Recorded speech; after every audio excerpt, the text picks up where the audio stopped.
بسم اللہ الرحمن الرحیم الحمد للہ رب العالمین الحمد للہ کما ہوا اہلو رب اشرح لی صدری ویسر لی امری واحلل عقدۃ من لسانی یفقہوا قولی شرح دعائے مکارم الاخلاق وبعملی الی احسن الاعمال، اس کی شرح ہم نے بیان کی۔ اب اگلا جملہ امام کا، اللہم وفر بلطفک نیتی۔ اب اس دعا کے جملے میں دو جملے ہیں، یعنی دو لفظ ہیں۔ پہلے ہم ان لفظوں کی تھوڑی وضاحت کر دیں، اس کے بعد ہم اس کی تھوڑی سی شرح بھی آپ کی خدمت میں رکھیں گے۔ اگر ان کو معنی کے لحاظ سے سمجھیں گے آپ تو امام کے جملے آپ کو اور دقیق سمجھ میں آئیں گے۔ ایک لفظ ہے وفر، دوسرا لفظ ہے لطف۔ وفر کی عربی لغت میں دو معنی ہیں، ایک ہے وفور یعنی بہت زیادہ، مثلا سفرے پر کھانا بہت زیادہ تھا، یا آپ یہ کہیں کہ وفر تو طعام ہے، یعنی اتنا کھانا زیادہ تھا، سالن اتنا زیادہ تھا کہ ہمیں کسی چیز کی کمی نہیں ہوئی، یعنی برتن بھرا ہوا تھا۔ تو ایک وفر کی معنی وفور یعنی بہت زیادہ، یعنی اتنا زیادہ کہ ہمیں کسی چیز کی کمی نہیں پڑی۔ دوسری وفر کی معنی ہے سیانت۔ سیانت یعنی میں نے مثلا اس کی عزت کو بچایا، کہتے ہیں وفر تو لہو ارضہ، میں نے اس کی عزت کو بچایا۔ تو ایک وفر معنی میں آتا ہے، کثرت کی معنی میں آتا ہے، کسی چیز کے زیادہ ہونے کی معنی میں آتا ہے۔ دوسرا وفر آتا ہے سیانت، ہم کہتے ہیں مصون کرنا، کسی کی عزت کو بچانا، یعنی بچانے کی معنی میں آتا ہے، کسی خطرے سے کسی چیز کو بچانا، یہ اس کی معنی میں آتا ہے۔ مختصر آپ کی خدمت میں عرض کر رہا ہوں۔ تو اب یہاں پہ ہم دو ترجمے کرتے ہیں، جیسے اے خدا اللہم وفر، اے خدا میری اپنے لطف و کرم سے میری نیت کو کامل کر، یعنی زیادہ کر۔ تو ایک تو یہ ترجمہ ہوگا، دوسرا یہ ہوگا اے خدا اپنے لطف و کرم سے میری نیت کو خطروں سے بچا۔ تو علماء فرماتے ہیں کیونکہ پہلے بھی ہم نیت کا ذکر کر چکے تھے کہ اے خدا اکمل الایمان، اور ہم نے نیت کی بات کی تھی وانتہی بنیتی الی احسن النیات، یعنی میری نیت کو بہترین اور کامل ترین نیت قرار دے۔ تو یہاں پر دوبارہ اسی کو ریپیٹ کرنا یہ موضوع کی مناسبت سے صحیح نہیں لگ رہا۔ تو جو مناسب یہاں پر ترجمہ وہ یہ ہوگا نیت کا، کیونکہ مولا کہہ چکے گا خدا میری نیت کو کامل اور احسن بنا، جس پہ ہم نے کافی گفتگو کی۔ اب یہاں پر امام یہ کہنا چاہ رہے ہیں اے خدا میری نیت کو بچا، میری نیت کو شیطان کے خطروں سے بچا۔ کبھی کبھی انسان کی نیت بھی خطرے میں پڑ جاتی ہے، انشاءاللہ اس پہ ہم ایک دو سیشن اور بھی کریں گے تاکہ آپ کو مزید یہ بات سمجھ میں آ جائے۔ اب دوسرا لفظ رہتا ہے لطف ہے۔ اب لطف کی معنی کیا ہے؟ جیسے ہم کہتے ہیں کہ اللہ لطیف خبیر، خدا لطیف ہے، خدا خبیر ہے، تو یہاں پر لطف کی معنی کیا ہے؟ لطف کسے کہتے ہیں؟ کہتے ہیں اذا لطف الشیء اذا صغر حجمہ، جب کسی چیز کا حجم جو ہے کم ہو جاتا ہے تو وہ لطیف ہو جاتی ہے۔ اصل لطیف کہتے ہیں ایک نازک چیز کو، ایک ایسی چیز جو نظر نہ آئے۔ ہم اردو میں لطیف ہم نرم چیز کو کہتے ہیں نا، جو بہت نرم ہو، جیسے ریشمی کپڑا ہے تو کہتے ہیں کتنا لطیف ہے، فارسی میں بھی استعمال ہوتا ہے لطیف، لیکن یہاں پر جو اللہ کے لیے استعمال ہوتا ہے نا، اللہ لطیف ہے، تو ایک تو اللہ نظر نہیں آتا، دوسرا ہم کہہ تو نہیں سکتے جسم تو نہیں ہم کہیں کہ نازک ہے، تو لطیف خبیر، یعنی خدا اپنے کاموں میں اتنی ظرافت اور اتنی درایت سے کام کرتا ہے کہ ہر انسان کو وہ چیز نظر نہیں آتی، یعنی اس کے لیے آپ کو دقیق چیز چاہیے۔ جیسے اشیاء لطیف، اجزاء لطیف، موجودات لطیف جو ہوتے ہیں، لطیف جو چیزیں ہوتی ہیں، مثال کے طور پہ آپ کو مائکروسکوپ سے اس کو دیکھنا پڑتا ہے، وہ بہت نازک ہوتا ہے۔ مثال کے طور پہ یہ آپ جو اپنے گھڑیاں اور واچ بنانے جاتے ہیں نا، تو اس کے اندر وہ چھوٹے چھوٹے پیچ لگے ہوتے ہیں، بڑی ظرافت اور لطافت ہم استعمال کرتے کام ہوتا ہے۔ تو وہ جو پیچ لگانے والے ہیں وہ بھی ایک زوم کرنے کے لیے ہم مزربین کہتے ہیں، اس کو رکھتے ہیں مائکروسکوپ یا وہ چیزیں رکھ کے اس کو وہ چاہ کے وہ چیز نظر آئے اس کو نا۔ تو خدا جب بندوں کے لیے یا اپنی حکمت میں تدبیر جب کرتا ہے تو اس کی تدبیر میں لطیف ہونا ہوتا ہے، مطلب وہ اتنی ظرافت سے کام کرتا ہے کہ ظاہر میں آدمی کو نظر نہیں آتا۔ مثال کے طور پہ ایک آدمی بہت متقی، بہت اپنا نمازی ہے، سب کچھ ہے، لیکن آپ دیکھتے ہیں وہ فقیر ہے، تو ہم آہ و بکا کرتے ہیں کہ پر یہ فقیر کیوں ہے، یہ چاہنے والا اہل بیت کا، اور آپ دیکھ رہے اس کے پاس مال ہے ہی نہیں، بالکل فقر و فاقہ میں۔ اب ہمیں اللہ کی حکمت تو سمجھ میں نہیں آ رہی، وہ لطیف ہے، اس کی حکمتیں، اس کی درایتیں، بڑی تدبیر سے وہ کام کرتا ہے۔ تو یہ آپ کو کب پتہ چلتا ہے؟ یہ رسول خدا کے زمانے کا ایک واقعہ بھی ہے، جو روز نمازی تھا، نماز آتا تھا، اب جب اسے مال ملا وہ بندہ تو آپ سے ہی نکل گیا۔ کہاں کی مسجد، کہاں کا دین، کہاں کا مال، وہ قارون والا جو حال ہوتا ہے۔ تو خدا کو پتہ ہے، پھر اس وقت انسان کے ہوش ٹھکانے آتے ہیں، اللہ اکبر، اس لیے فقیر تھا تاکہ اس کا دین بچا رہے۔ ہاں، اللہ تو بہتر جانتا ہے نا انسان کے اخلاق کو۔ اب مال آگے یہ شخص بے دین بن گیا۔ تو خدا اپنے کاموں میں لطیف ہوتا ہے۔ تو اس کا ترجمہ یہ ہوگا کہ اے خدا وفر بلطفک نیتی، اے خدا میری نیت کو اپنے لطف، یعنی وہ جو تمہاری تدبیر ہے، جو جس تدبیر سے، جس لطافت سے، یعنی جو لطف اور اس کے وسائل اب ہمیں نہیں پتہ خدا تو کن چیزوں کے ذریعے سے یہ سارے کام انجام دیتا ہے، بس جو وسیلے تمہیں اپنی اس کائنات کی تدبیر کرنے میں جو نازک ترین تمہارے وسیلے ہیں اور وسائل ہیں، اور جس حکمت سے اور تدبر سے اور حکمت سے تم تعقل سے جو کام کرتے ہو خدا، اسی حکمت سے اور تدبر سے میری نیت کو شیطان کے وسوسوں سے بچانا۔ تو وفر بلطف کا نیت، اے خدا اپنے لطف سے، اپنے کرم سے، اپنی تدبیر سے میری نیت کو شیطانی وسوسوں سے اور خطروں سے بچانا۔ تو اب آئیے، شیطان انسان دشمن شناسی ایک بہت بڑا سبجیکٹ ہے۔ جب تک ہمیں اتنا ہی پتہ ہے کہ شیطان تھا، اس نے سجدہ نہ کیا، نکالا گیا، اور اس نے کہا لَأَغْوِيَنَّهُمْ أَجْمَعِينَ إِلَّا عِبَادَكَ مِنْهُمُ الْمُخْلَصِينَ، میں تیرے سارے بندوں کو گمراہ کروں گا اور جہنم میں ڈال دوں گا۔ لیکن اگر ہم شیطان شناس نہ بنیں، یعنی دشمن شناسی ایک بہت بڑا سبجیکٹ ہے کہ انسان کو یہ تو پتہ ہو نا کہ میرا دشمن کس طرح لڑے گا، اس کے حربے کس طرح ہوتے ہیں، یہ کون بتائے گا؟ یہ اہل بیت علیہ السلام ہمیں بتائیں گے، یہ رسول خدا کی احادیث سے پتہ چلے گا۔ دیکھیے، آپ کا سخت ترین دشمن ہو لیکن آپ کو اس کی حکمت عملی کا پتہ نہ ہو۔ آج کل ہم لفظ انٹیلیجنس یوز کرتے ہیں۔ انٹیلیجنس کس لیے ہوتی ہے؟ کہ یہ دشمن کی باتوں کو سنتے ہیں، ان کے ریڈارز کو چیک کرتے ہیں کہ وہ کیا کر رہے ہیں، ان کے نقشے کیا ہیں، لوگ بھیجے جاتے ہیں تاکہ دشمن کے نقشوں کا پتہ چلے۔ جب آپ کو دشمن کی حکمت عملی کا پتہ چل جاتا ہے پھر آپ بہترین اٹیک کرنے کی پوزیشن میں ہوتے ہیں۔ لیکن اگر آپ کے دشمن کی حکمت عملی کا پتہ نہ ہو، بڑے سے بڑا لشکر بھی رکھیں تو بڑے سے بڑے لشکر تباہی کا شکار ہو جاتے ہیں۔ لیکن اگر چھوٹا لشکر بھی ہو، دشمن کتنا بھی بڑا ہو، لیکن اگر آپ کو اس کی حکمت عملی کا پتہ ہو تو یہ دشمن شناسی، انسان کو دشمن شناس ہونا چاہیے۔ اور عزیزو، انسان کا بدترین خطرناک ترین دشمن کون ہے؟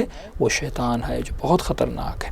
قرآن کی آیت ہے وَإِذَا فَعَلُوا فَاحِشَةً أَوْ ظَلَمُوا أَنفُسَهُمْ ذَكَرُوا اللَّهَ فَاسْتَغْفَرُوا لِذُنُوبِهِمْ وَمَنْ يَغْفِرُ الذُّنُوبَ إِلَّا اللَّهُ وَلَمْ يُصِرُّوا عَلَى مَا فَعَلُوا وَهُمْ يَعْلَمُونَ۔ یہ آل عمران کی صورت ہے کہ جب یہ لوگ گناہ کرتے ہیں اور گناہ کرنے کے بعد، یعنی عمل فاحشہ، انہوں نے فاحشہ کیا یعنی برائی کی، فحش میں گئے، تو او ظلموا انفسہم، یا اپنے نفسوں پر ظلم کیا۔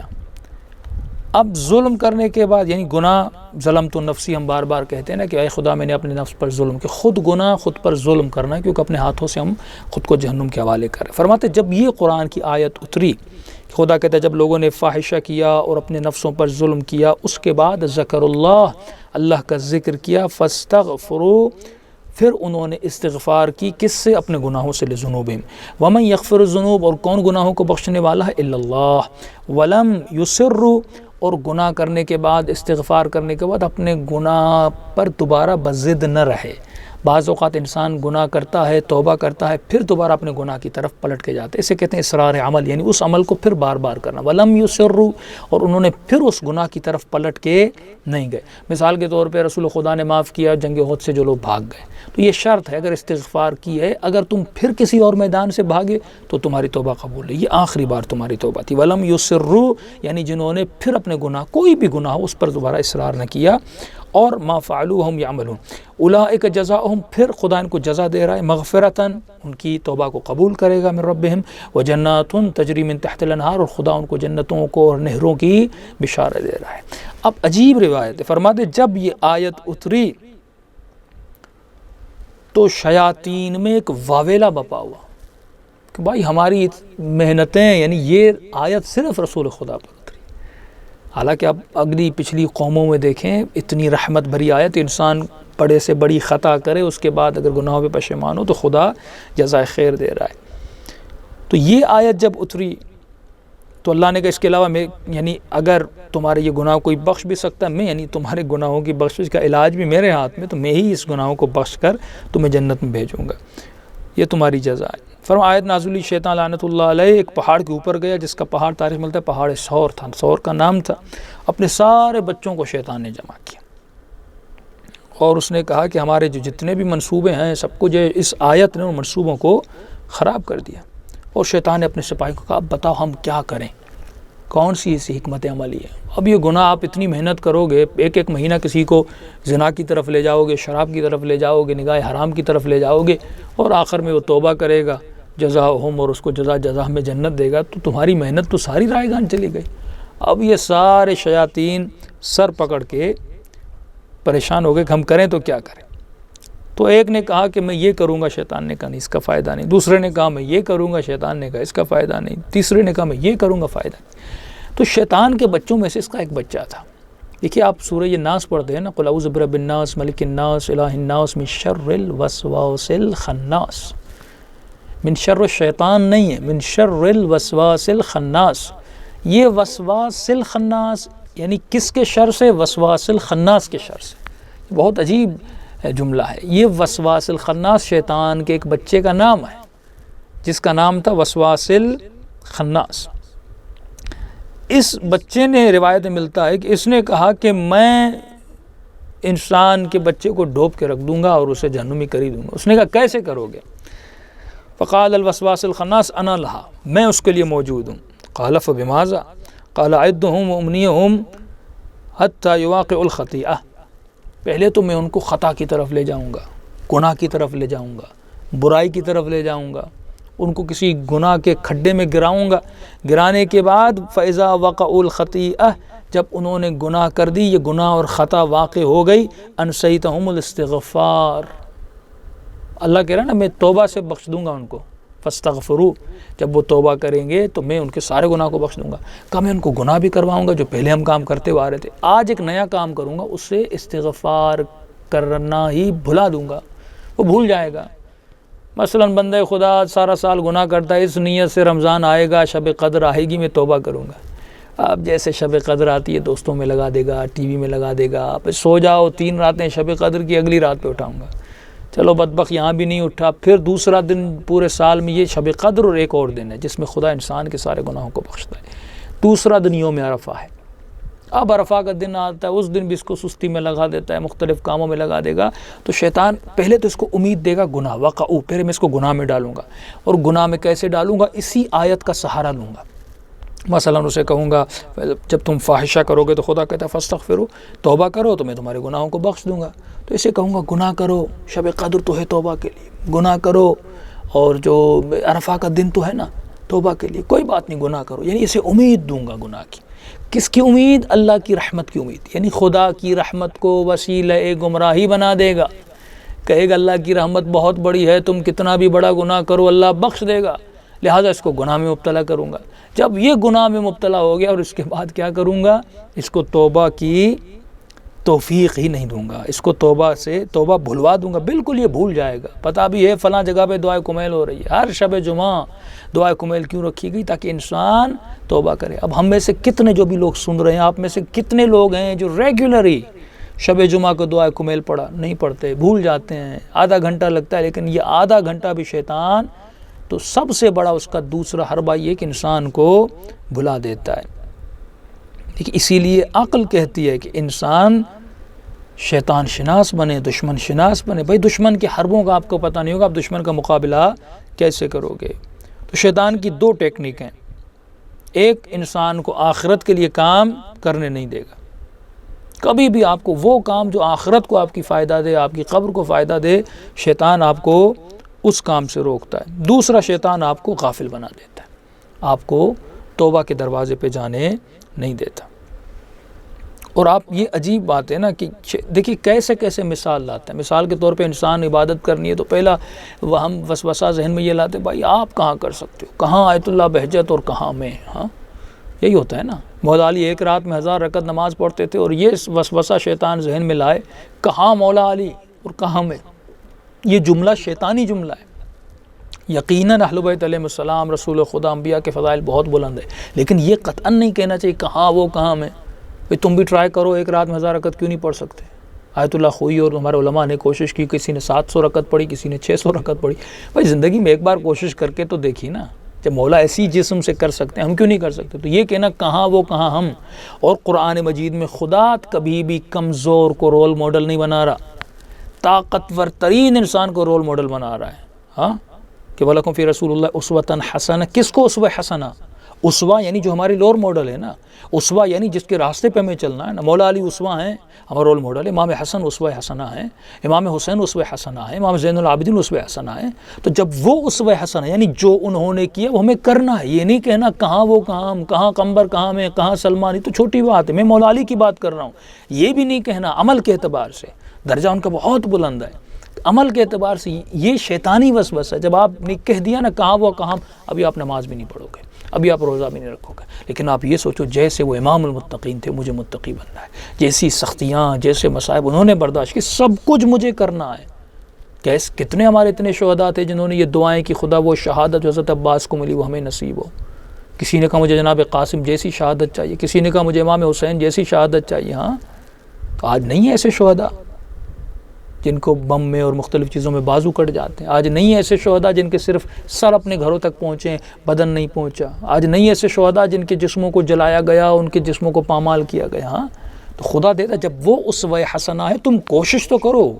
ہم نہیں کہتے آپ مولا علی بن جاؤ گے، بھئی کوشش کرو ان کی راہ پہ چلنے کی. یہی تو فرماتے میں رسول خدا کی اطاعت ایسے کرتا ہوں جیسے اونٹنی کا بچہ اپنی ماں کے پیچھے. سلمان علی بن ابی طالب کی پیروی کے وہی مثال جناب سلمان دیتے، جہاں جہاں مولا کے قدم، یعنی قدم بے قدم ہمیں علی بن ابی طالب کو فالو کرنا ہے. مولا نمازیں تو نوافل مستحبات نماز تہجد ہی پڑھیں، ہم تو وہ بھی ہم نے چھوڑ دیا، ہم نے وہ بھی نہیں کرتے. اور یہ کہہ دیں کہ کہاں وہ کہاں ہم. ہاں کم از کم اصحاب اہل بیت کے نقش قدم پہ چلیں. کوشش تو تم کرو، پھر دیکھو خدا کون سے درجات انسان کو عطا کرتا ہے. تو یہ شیطانی وسوسے ہوتے ہیں کہ جو انسان کو تباہ و برباد کر دیتے ہیں. یہ شیطان ہے جو انسان کی فکر کو، انسان کی بندگی کو، وہ انسان کی پہلی اس کی ٹیکنیک ہے انسان کو آخرت کا کام انجام نہیں دینے دیتا. جب اس بندے نے آخرت کا کام کر دیا تو اب شیطان کیا کرتا ہے؟ اس کے عمل کو خراب کر دیتا ہے، تباہ و برباد کر دیتا ہے. ہاں کوئی آپ کو نصیحت کرے اور آپ کے ذہن میں بھائی مجھے نصیحت کر رہے ہو، میں تو اتنا پڑھا لکھا ہوں. مولانا عارف کاظمی آپ یہ غلط کام کرتے، میں کہوں مجھے نصیحت کر رہے ہو، میں آپ کو اخلاق کا درس دوں، مجھے نصیحت. دیکھیں وہ عمل کو تباہ و برباد کرتا ہے. شیطان نصیحت بھلا دیتا ہے کہ تم کس کے لیے کام کر رہے ہو، تم یہ اعمال کس کے لیے انجام دے رہے ہو. تو قرآن مجید کی آیت بھی ہے نا کہ وہ ریب پیدا کرتا ہے، شک و شبہات پیدا کرتا ہے، وہ آپ کے وجود میں ریاکاریاں پیدا کرتا ہے. بدترین گناہ جو ایک عابد، ایک متقی، ایک صالح انسان سے انجام پاتا ہے وہ عجب کا گناہ ہے. ہم ابھی تک صرف ظاہری گناہوں میں مبتلا ہوئے ہیں. رسول خدا کی ایک حدیث ہے، فرماتے ہیں کہ 2 شخص مسجد میں داخل ہوئے. رسول خدا نے فرمایا ایک شخص عابد ہے، ایک فاسق ہے. لیکن جب یہ مسجد میں گئے واپس آئے تو رسول خدا نے کہا عابد فاسق بن کے نکلا اور فاسق عابد بن کے نکلا. یا رسول اللہ کیا مسجد کوئی جوا خانہ ہے کہ جہاں پر کوئی جائے شراب پیے گناہ کرے، اور عابد تھا مثلا شراب پی کے فاسق بن کے نکلے؟ مسجد جائے خدا عبادت کی جگہ، سجدے کی جگہ. ایسا کیا کیا اس عابد نے کہ فاسق بن کے نکلا، اور ایسا فاسق نے کیا کیا کہ عابد بن کے نکلا؟ آج جو عابد نے نماز پڑھی اسے اپنی نماز میں اتنا مزہ آیا کہ اس نے کہا کہ بس میں اب جنتی ہوں، میں جنت کے اعلیٰ ترین مقام پر ہوں. یہ یوسوس فی صدور الناس من الجنۃ والناس. یہ خناس کے وسوسے جو ہیں یہ ذہن کو مبتلا کر دیتا ہے، زہریلا بنا دیتا ہے.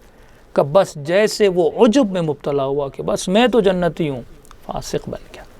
اور وہ جو فاسق تھا اس نے خود اپنا سر مٹی اور سجدے پہ رکھا، ٹوٹے ہوئے دل سے کہا خدا یا میری نماز تو کچھ بھی نہیں ہے تمہاری درگاہ میں اتنا گنہگار، میں اتنا فاسق و فاجر ہوں خدا، یہ سجدے تو تیرے دربار میں. اس نے اظہار انکساری ذلت کا اظہار کیا، خدا نے اسے عابد کا مقام دے دیا. تو آپ دیکھتے ہیں ایک ہی گھڑی میں انسان کو وہ کیا سے کیا بنا دیتا ہے۔ یہ نہیں کہ ہم نے نمازیں پڑھی، روزے رکھے، عبادتیں کی، وہ آپ کو چھوڑ دے گا، نہیں۔ بدترین خطرناک ترین دشمن انسان ہے شیطان اور اس کے بچے۔ تو انسان کو یہ کون بتائے گا؟ اہل بیت علیہ السلام، رسول خدا علیہ الصلوۃ والسلام بتائیں گے۔ اور یہ دعا اہل بیت فرماتے ہیں، یہی دعا اللہم وفر، یہ دعا قنوت میں بھی کیا کریں، بے لطف کا نیتی، اے خدا میری نیت کو شیطان خراب نہ کر دے، میری نیت کو شیطان زخمی نہ کر دے۔ میں عبادت کی نیت سے گیا تھا، لیکن اے خدا اس نیت کو خطروں سے بچا۔ کس کے خطروں سے؟ شیطان کے خطروں سے بچا۔ کہ عبادت کی نیت میں عجب لاتا ہے، تکبر لاتا ہے۔ اے خدا ہماری جان کو، ہماری فکر کو، ہماری روح کو، ہمارے رواں کو شیطان کے شر سے بچا، اور حفاظت میں ہمیشہ اپنی حفاظت میں رکھ۔ تو عزیزان محترم، صرف عبادات کرنا کافی نہیں ہے، اس کو ڈیپ میں سوچا کریں، اعمال کو سوچا کریں۔ ہم جو اعمال انجام دے رہے ہیں، کہیں اس اعمال میں یہ خوش فہمی میں شکار نہ ہو جائیں۔ یعنی دیکھیں دیوار کے اس سائڈ پہ گر جاتے، کبھی کہتے ہیں کہاں ہم اور کہاں جناب سلمان فارسی، ہم تو یہ عبادتیں نہیں کر سکتے، عبادت سے دور ہو جاتے۔ ایک طرف جو عبادت کرتا ہے، نماز شب بھی پڑھتا ہے، پھر اس کو شیطان ایسے عجب میں گرفتار کر دیتا ہے، پھر دوسرے لوگوں کو وہ کیڑے مکوڑوں میں دیکھتا ہے کہ میں عابد، میں زاہد، میں خطیب، میں فلاں، میں فلاں۔ تو شیطان کا کام یہی ہے، جب تک آپ زندہ ہیں وہ آپ کو چھوڑے گا نہیں، ہمیشہ آپ کو وسوسوں میں پھنسائے رکھے گا، اور دنیا اور آخرت کو تباہ کرے گا۔ ربنا آتنا فی الدنیا حسنہ وفی الآخرۃ حسنہ وقنا عذاب النار۔ السلام علیکم ورحمۃ اللہ وبرکاتہ۔